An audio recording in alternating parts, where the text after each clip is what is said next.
Hello friends, very good afternoon. कैसे हैं आप सब? होप आप सब अच्छे होंगे।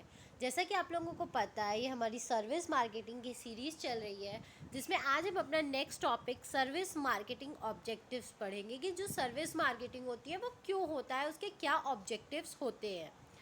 तो आइए हम स्टार्ट करते हैं। लेकिन स्टार्ट करने से पहले मैं आपको एक छोटी सी इन्फॉर्मेशन देना चाहूँगी कि अगर आपको इस सब्जेक्ट या किसी भी सब्जेक्ट के नोट्स परचेस करने हो तो आप मेरा डिस्क्रिप्शन बॉक्स चेक कर सकते हैं।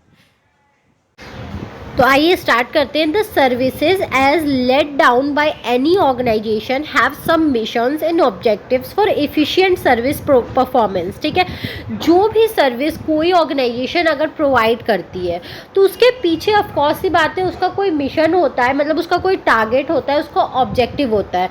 वो ऑब्जेक्टिव क्या होता है कि अगर वो जो सर्विस दे रही है वो इफिशिएंटली वर्क करे, ताकि वो अच्छे से काम करे। ठीक है, The objective of service marketing in any organization are summarized here। ठीक है, एक ऑर्गेनाइजेशन में क्या ऑब्जेक्टिव्स होते हैं वो हम कुछ पॉइंट्स में करके पढ़ेंगे। तो आइए हम स्टार्ट करते हैं। Determine the service objective, policies and process and ways to implement effectively. ठीक है, पहला तो होता है कि देखना कि आपके सर्विस का मेन ऑब्जेक्टिव क्या है, क्या पॉलिसी है और क्या प्रोसेस आप यूज़ करें, क्या तरीका आप यूज़ करें कि आप उस सर्विस को, उस पॉलिसी को, उस ऑब्जेक्टिव को इफ़िशिएंटली और इफ़ेक्टिवली इम्प्लीमेंट कर पाएँ। ठीक है, मार्केट में।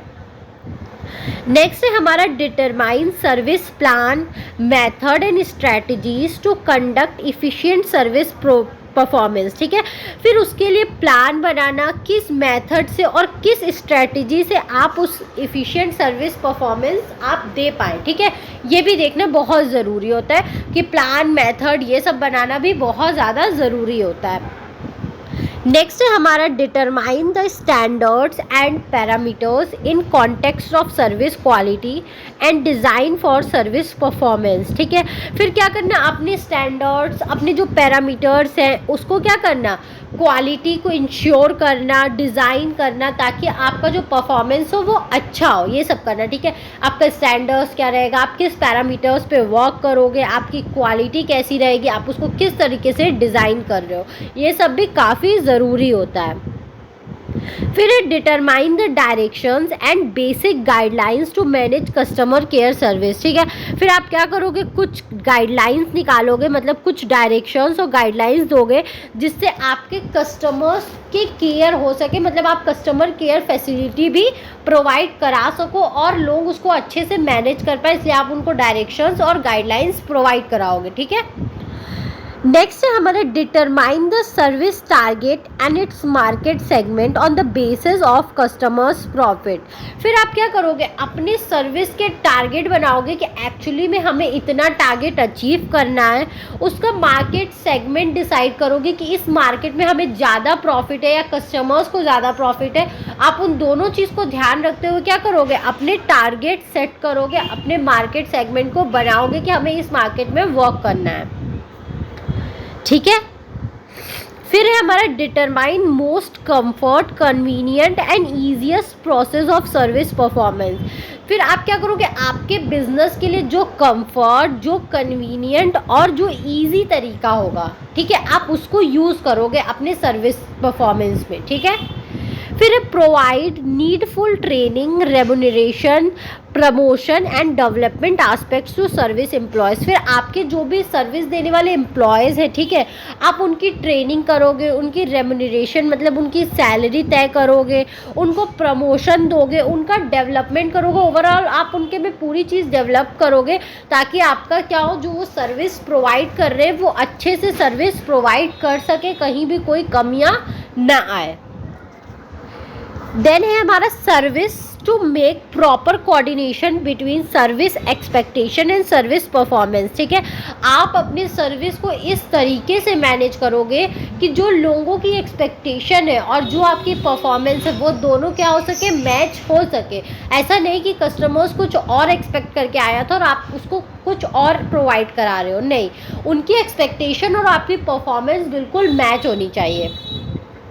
To make effective decision about operational service quality of performance. ठीक है, आप अपनी क्वालिटी को इम्प्रूव करने के लिए, अपने सर्विस परफॉर्मेंस की क्वालिटी को इम्प्रूव करने के लिए आप जो भी अच्छा डिसीजन होगा आप उसको क्या करोगे, लोगे। To manage service operation where values are realised for the service that are delivered. ठीक है, आप उन सारी चीज़ों को मैनेज करोगे, उन सारे ऑपरेशंस को मैनेज करोगे जो आपके सर्विस डिलीवरी तक क्या होते हैं, बीच के जितने भी प्रोसेस होते हैं उसको कस्टमर्स तक पहुंचाने के, आप उन सारे ऑपरेशंस को क्या करोगे, मैनेज करोगे। To make effective and target oriented relationship with customers. ठीक है, आप क्या करोगे, कस्टमर्स के साथ टारगेट ओरिएंटेड और इफेक्टिव रिलेशनशिप बनाओगे। ठीक है, कि आपको ज़्यादा से ज़्यादा टारगेट पूरा करना है और वो अच्छे से करना है, कोई गलत तरीका यूज़ करके नहीं करना है। फिर नेक्स्ट है हमारा to manage and implement the quality parameters in service performance. ठीक है, आप अपनी क्वालिटी मेजर पैरामीटर्स को क्या करोगे, डे बाय डे चेक करोगे और उसको अच्छे से इम्प्लीमेंट करोगे कि आप जो प्रोवाइड कराना चाह रहे हो उस क्वालिटी का प्रोडक्ट आपका डिलीवर हो रहा है या नहीं हो रहा है, उस तरीके की सर्विसेज डिलीवर हो रही है या नहीं हो रही है। To overcome and solve the problems and challenges arising out the service performance. ठीक है, आप उन सारी प्रॉब्लम्स को फेस करोगे, उनको सॉल्व करोगे, उनसे बाहर निकलोगे। जो भी आपको एक सर्विस परफॉर्मेंस टाइम क्या हो रही है, आ रही है, जो भी चैलेंजेस आपके सामने आ रहे हैं आप उनको फेस करोगे, उनको सॉल्व करोगे और उससे ओवरकम करोगे। तो ये टॉपिक हमारा यहीं तक था। आई होप आपको ये टॉपिक समझ में आया होगा।